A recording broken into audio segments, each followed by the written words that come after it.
Phil, Chris, and Charles Duncan Waterman. Welcome, Charles. Hi, guys. Good afternoon. How are you? Good, good. How are you? Amazing, thanks. Great to have you, and thanks for joining us here on the Thursday COVID Freedom Sessions. We look Nice. forward to it this week. We have one topic, as you know, and you and I've been friends for a while, and we're really excited to have you on talking about joy. I know you're very passionate about it, especially Oh, during absolutely. this time like COVID. And so what do you see as joy being a key to get through COVID? What as a tool to get through COVID? What you're thinking about it? Hi, guys. I'm Charles Duncan Waterman. Let me tell you something. Every day I wake up with this saying. I say, rejoice in the Lord always. And again, I say, rejoice. So when you set the tone of joy in your life every day, when you wake up with the attitude of gratitude and say, I am so pleased and so excited to be alive, to be awake today. I give joy for whatever is around me because I believe we're all pregnant. We're all pregnant with the spirit of joy, right? As you know, when you have a little baby, when a little baby starts out, a little baby knows nothing but pure joy. That's what's inside of all of us. But as we grow older, we let the system and the society and our friends and our family kind of beat that out of us, right?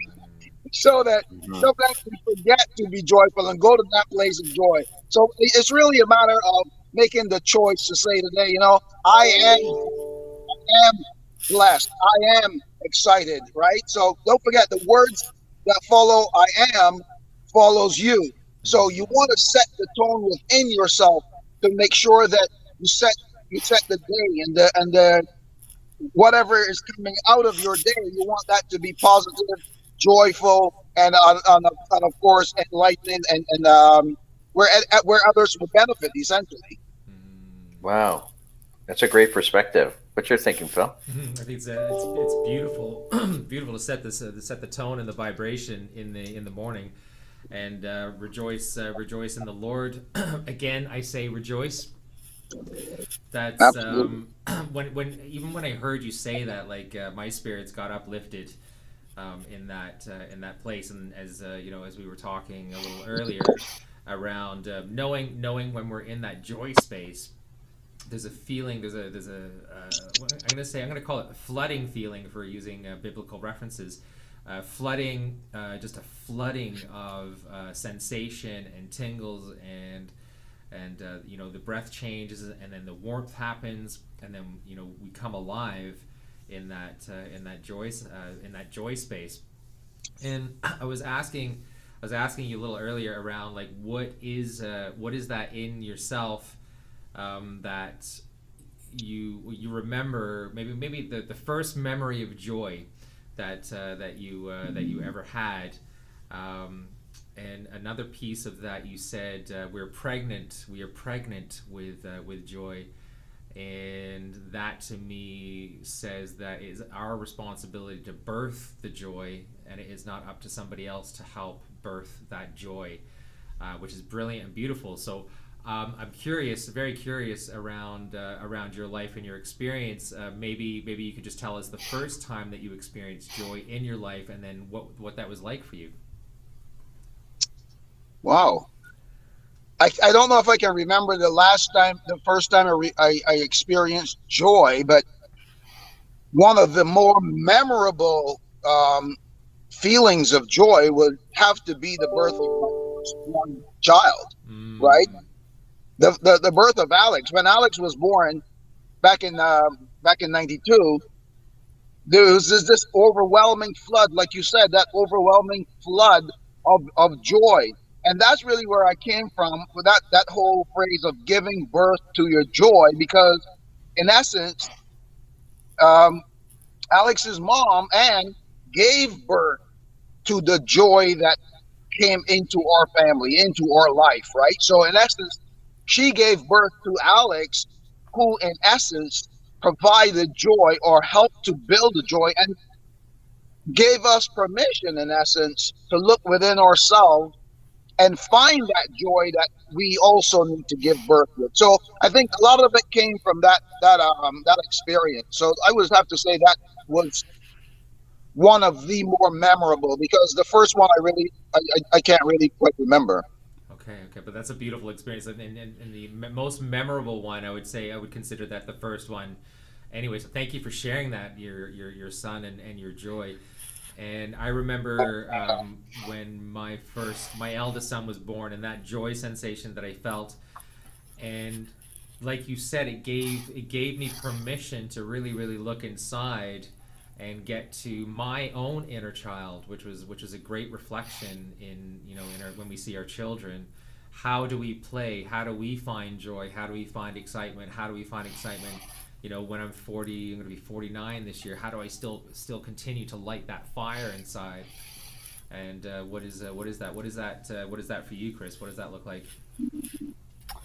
Well, it's a great question on joy, and I had a little tear there with Charles reminding me of my twin boys being born, and yeah, that first time, that definitely is a feeling of joy for sure. And I've had many joyful moments. I'm trying more to find joy every day, and there's certain times when because when you find joy, and even talked to someone today who hasn't found joy. She almost has. She's being super successful in her business and everything's going well. She's a bit overworked, and then she has resentment for herself because she's so busy. And I'm like, I'm glad you're aware about you have this feeling of how you're feeling, and you have but I don't like to see you in a place of resentment. You should be in a place of joy, I said, right? And it's so important to find those places of joy. And the one thing I find that I feel when I have that joy, and it's usually when I get a traffic ticket. Like if I have a lot of joy, I feel light, I feel carefree, and then I don't pay attention sometimes, and it ends up I get a traffic ticket because I'm going too fast. But I'm just having joy. It's like I'm not paying attention. So I have this lightness. There's this lightness feeling around joy and happiness, but it's just more than happiness. It's joy. It's like a next level, And I'd like to ask, Charles, sometimes in life though, we get all these things happening with us and we're not able to maybe manage them the way we want, and the balance of our life gets offset and you lose that joy. What's a strategy or something that you can do to ignite or spark joy in your life? What would you suggest? What do you do? I've got this one phrase. It's Romans. It's from Philippians 4, actually. Rejoice in the Lord always. And again, I say rejoice. Rejoice always. So there's certain biblical scriptures that are placed on my heart that I go back to from time to time. That is definitely my go-to phrase. Rejoice in the Lord always. So that means whether things are good, whether things are bad, whether things are going well, whether I get that parking ticket that you spoke about, whether I get into an accident, you always say, what's good about this? And why is this happening for me as opposed to why is this happening to me? So we try to determine, try to look and see. Don't forget, if we change the way we look at things, the things we look at change, right? So to me, I try to make sure that I put joy at the heart of all of the things that are happening. As a real estate agent, we've got a lot of challenges right now with our clients finding an affordable home, because the prices of real estate here in the GTA have really become a little bit prohibitive. So again, sometimes we're putting in offers with clients and they're disappointed, but then I always find that it's up to me to try to instill in them that level of confidence and that level of hope, that level of joy, to know that, what, this one didn't work, but the next one will. There's something about this one that wasn't for you. God has a better one for you, right? So let's keep moving forward. And I think that that's really what it is, because it works for me. And I believe that if we can share that with others and give them that sense of hope, that they will see it as well. Oh, beautiful. That is beautiful. That is beautiful. It's a form of real estate therapy. It's beautiful because it's finding a home is a big deal, right? Yeah. Finding that space, and then having you as a guide Mm. find that sacred space that you can blossom in, nourish yourself in, love yourself in, love each other in.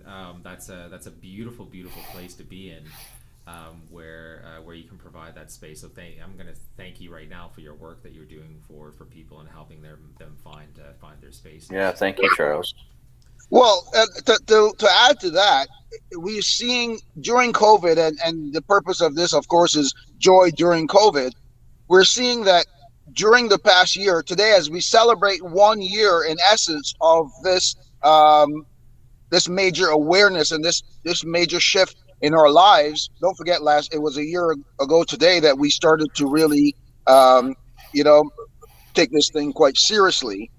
But we've noticed that as it related to homes and joy, that people who lived in small spaces before, um, they just started to bond closer as a family. And this is really one of the things I wanted to elaborate on today was what I call the four F's, right? The faith, family, and fitness, and finance. So with all those things, if all those things are in line, I believe that that's where you will find joy, because that's what I've noticed this year for families who have been confined to a space. They found strength in their faith, and those who didn't have faith was created for them, or they were able to give birth to their own faith, because they realized that, you know what, we are not in control here, right?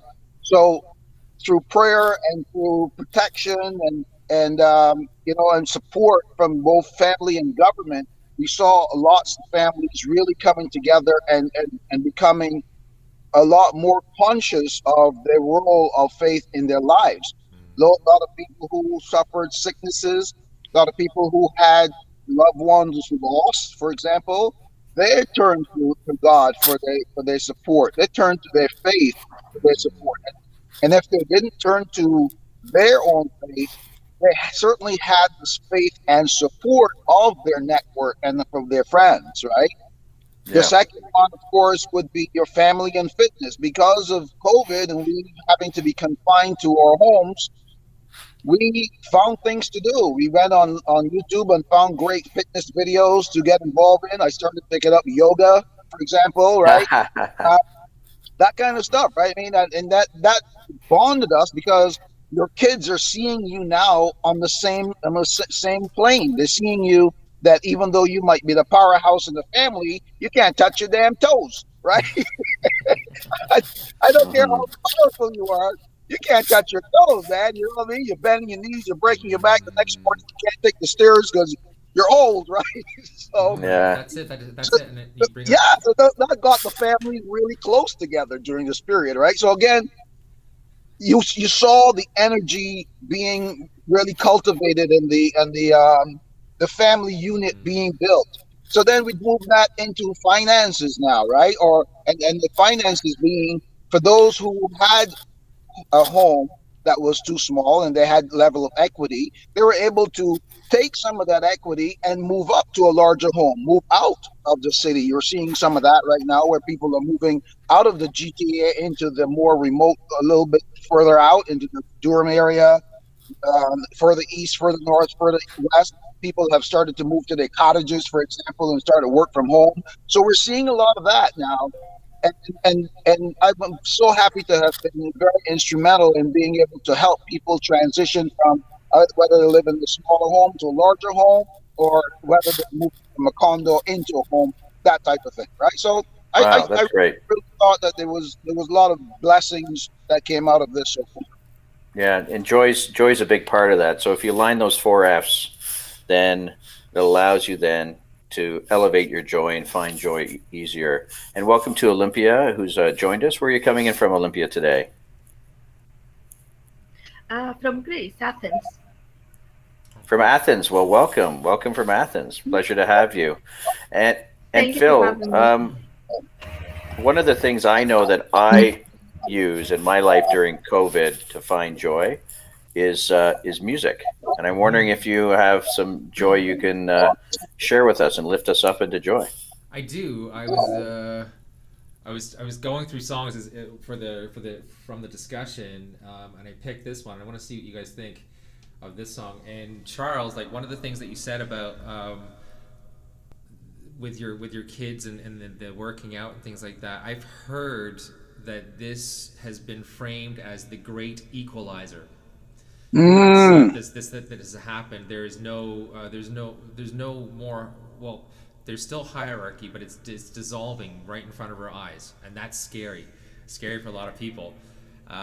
So I love that you said that, because we are all the same, and we all have something to share and something to offer. My children have their wisdom, so I'm spending a lot of time with my children right now, and they are so wise. If I take the time to listen to them, and when I allow them to call me out, and I stand up and actually have the conversation with them, it's brilliant. Like I learned something, and to see their eyes light up, because it's like I called Dad out, Yeah. Yeah. So I wanted to sing this for the dads out there.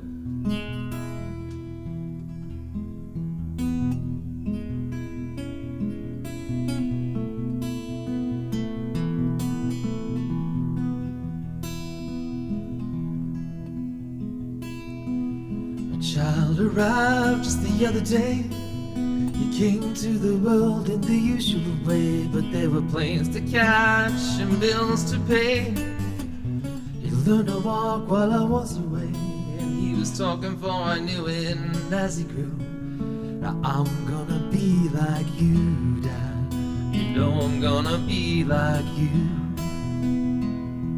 And the cat's in the cradle and the silver spoon, the little boy blue and the man in the moon. But when you're coming home, Dad, I don't know when, but we'll get together then, son. We'll go and have a good time then.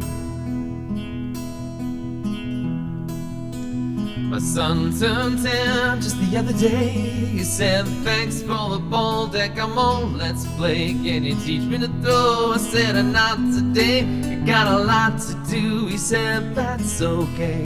He walked away and his smile never dim. He said, I'm gonna be like him, yeah.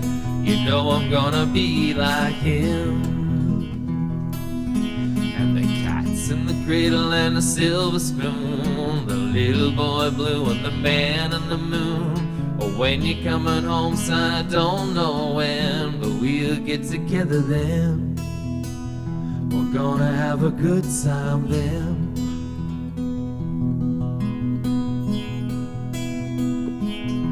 Well, he came from college just the other day, so much like a man, I just had to say, son, I'm proud of you, can you sit for a while?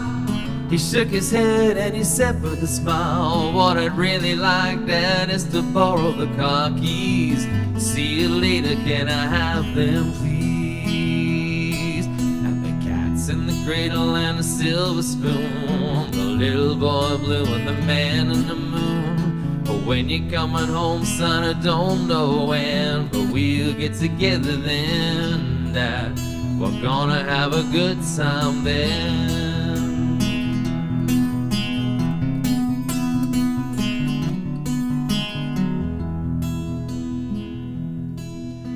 Long since retired, my son's moved away.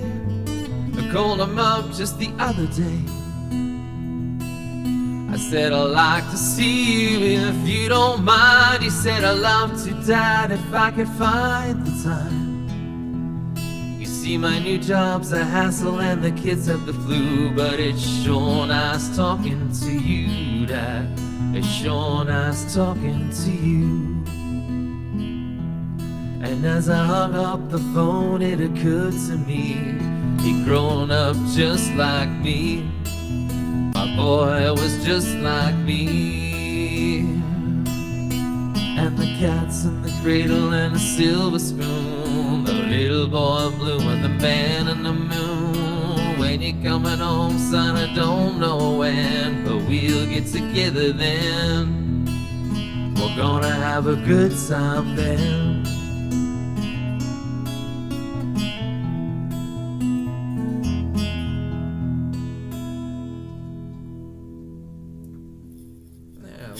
song. Yeah, Harry right on. Chapin. Thank you for that. You're Beautiful. welcome. You're welcome. Thanks for that share. That song brings up so many feelings, inside of me. Remembering what my dad was like, and his dad was like, and then what is happening now, and the differential that's occurring. Right now, it's bringing so many sensations and feelings up. It's amazing. It's brilliant. Good. What came in for you during that song, Charles? The Man on the Moon. The Man of the Moon. The Man on the Moon. That is that song. I'm not sure we'll be together again. You're just speaking of hope, really, and joy again, because you're saying, we will meet each other again, right? And to some, it might appear as though it is a dream, like there is a man on the moon, like a fictitious story as such. But we will see our fathers again. I will see my dad. I'm certainly channeling his ear. My dad used to have an ear like this, right? And I've kept it during COVID a little bit, just after Christmas. And every time I put my hand through my hair, I think about my dad, right? So my mom, I didn't really know my mother. She died when I was 5. I have actually really no memories except for that night that she left home to have our baby sister which took their lives. Both of them died during childbirth. Wow, sorry to hear that. No, I appreciate it. But again, I will see those guys again. I will see my yes, sister. you will. I don't know who she is. I have 5 sisters alive right now. And my youngest sister, she died with my mom back in 1963. But this song was just a very calm, very very hopeful type of song, and you sung it so well, brother. I mean, you got a great voice, and the sound of the guitar was very, very calming and peaceful. Thank you for that gift, man. Appreciate it. Yeah, Thank you for sharing. And what about for Olympia? Did anything come out for you, Olympia, through that song? I never have ever heard it. Never. Oh. But it was very sweet, very calm, and definitely I like it. Beautiful. Thank you so much. Thank you. Thank you so much. I know if I just go back to Charles, I'm going to hand it back to you in a sec. I know in knowing you for a while that I didn't know that story about your youngest sister and your mom though. So yeah, again, like we said, you will see them. But I know we sort of talked about, we're getting into dads on this session today, which is all good because dads do give us joy. And I know that you grew up in Barbados with your dad, and he was a custom tailor and all this, and he brought a lot of people joy through clothing, didn't he? Yes, absolutely. Yeah, thank you for saying that. I actually, it didn't occur to me, but you're very right. And to some degree, it is probably because of my dad that I'm joyful, right? Because I watched him. He would create suits for the bridegrooms and the wedding parties and so on, and to watch the excitement and the pride on the faces of the bridal party. I sang in the choir, right? So I would see a lot of these weddings. I witnessed a lot of these weddings of which my dad made the suits for the bridal parties, right? So I would see the joy that came and the pride that they had when they wore my dad's clothing. Wow, but I actually never thought about that before, Chris. Thank you so much. Yeah, it's totally connected. Wow. Yeah, it's totally connected. And he was living his joy, even though he went through that with his wife. If you can imagine losing your wife, your partner, and a child at the same moment, and somehow he found joy through that. He still found joy. It's an amazing story. Well, Chris, that's what you got out of it, right? Yeah, that's what I get. Oh my goodness. I have actually never, ever, ever looked at it like that before, Chris. I know. Well, that's why we do the COVID freedom sessions. We think of things we just think about things and just get the meaning from them and the purpose of them. We delve in a little bit Thank you, man. and Because see, again, and see I what's can't up. imagine what it must have been like for him to have lost, first of all, his wife, right? Yeah, And then another daughter, another child. I can Yeah. imagine what that must have been like. yeah, yeah, And still raise 6 kids. Still raise 6 kids, right? So Yeah. there was that joy. So I guess watching him, but here's the thing. I think that part of that tragedy is why I am joyful. Because here's this. My dad said to me that night, at 5 years old, he said, Charles, no matter how much you cry or no matter how much you wish that your mom comes back, she will never come. So nothing that you can do, nothing that you can say, nothing that you can ever hope for will bring her back again. So when the reality of that finally hit home to me, I realized that I had a choice. I could either stay in that state of darkness or rise in the glory of joy and give birth to the joy that God has placed in me. I didn't know that that's what I did at the time, but I just went through my life with us always looking and the positive, always thinking about what if, what could happen, right? yeah. It pushed you there. Yeah, What is the bright side of this situation, right? yeah, yeah. So great, so beautiful. Do you have another song for us, Phil? I do. I dedicate this to you, Charles. Wow, thanks, I man. really do, and to you, Chris. And I've forgotten your name. Olympia? Olympia. Olympia from Greece. It's like the Olympia, right? Olympia. It's like the Yes, Olympia. exactly. When the night has come and the land is dark and the moon is the only light we'll see. No, I won't be afraid. No, I won't be afraid. Just as long as you stand by me. So darling, darling, stand by me. Oh, stand by me. Oh, stand by me. If the sky that we look upon should tumble and fall, or the mountain should crumble to the sea, I won't cry, no, I won't shed a tear. Just as long as you stand by me. And darling, darling, stand by me. Oh, stand by me. Oh, stand by me. Stand by me. So darling, darling, stand by me. Oh, stand by me. Oh, stand by me. Whenever you're in trouble, won't you stand by me? Oh, stand by me. Oh, stand by me.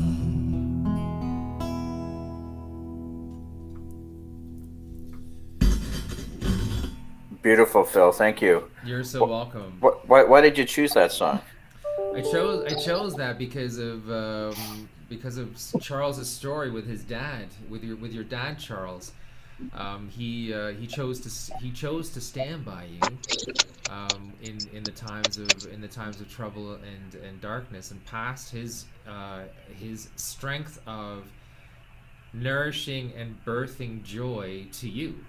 And that's a beautiful, beautiful song. And this song speaks to that around if it happens, if the mountain crumbles into the sea, if the Yes. sky falls, if the sky tumbles and fall, as long as you stand by me, as we are standing together right now, we're gonna be okay. We're gonna get through this.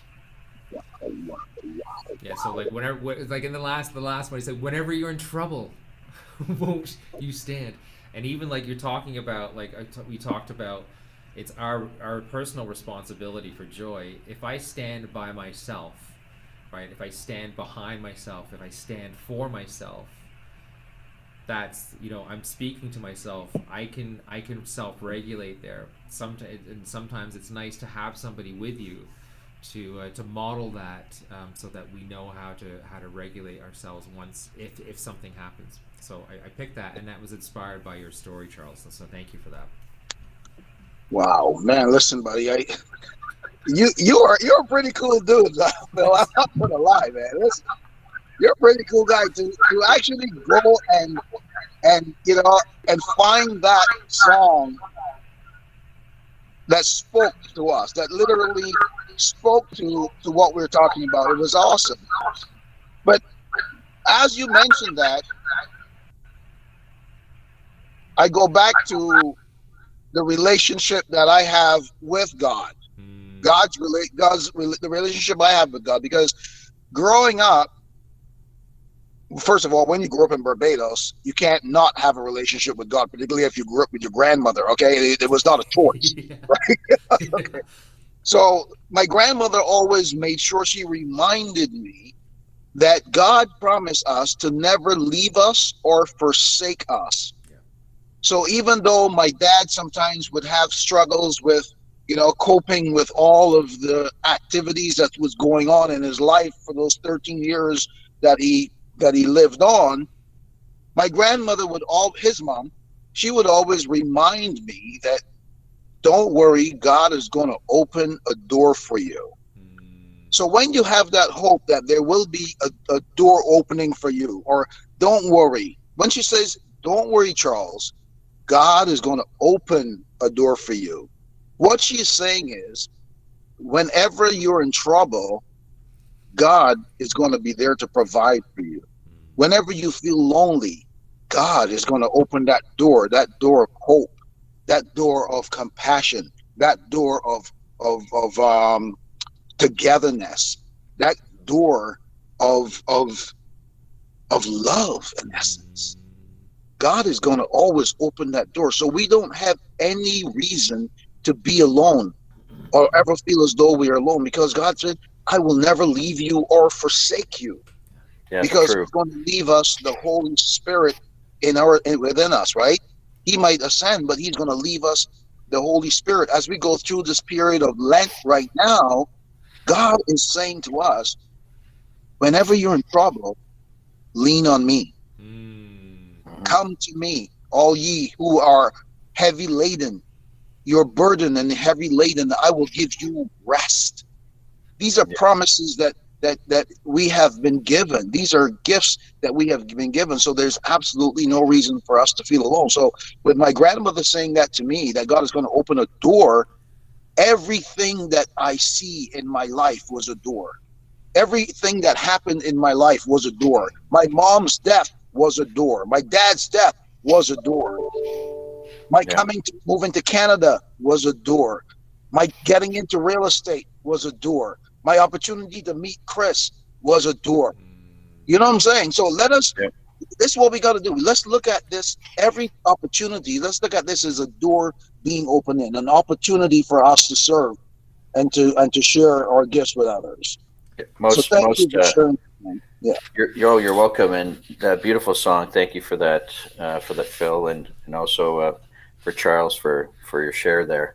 You know what I got from the song, just to sort of wrap up a bit, is that it could be me, and who's darling. So I was thinking, who's the darling that's in this song, and the darling actually could be a man or a woman. So it could be ourselves.